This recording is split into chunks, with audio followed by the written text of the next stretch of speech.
Hello everyone and welcome back. So there's a lot of noise regarding Apple's Dynamic Island on iPhone 14 Pro, but you can try it out on your Android phone as well.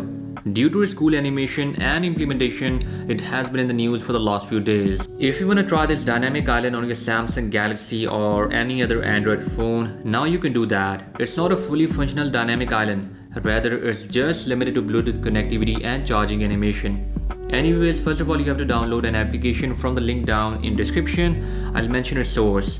As of now, the application is not available on Google Play Store, but still you can try this third-party app which is available under the name of Dynamic Island APK. Just download it and install it on your phone. After installing this app, you have to open it up and it will show this type of interface where first of all you can adjust the size of dot.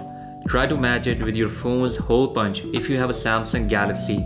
With first bar you can adjust the size of dot, and with the second bar you can change its position from top to bottom. After that you can test it out by tapping here.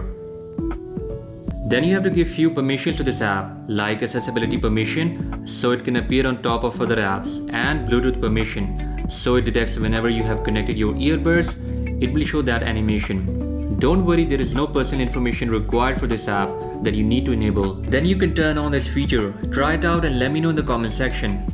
For myself, I used it for a few days and there was no battery drain with this app, but it did show up randomly when my Bluetooth wasn't even connected.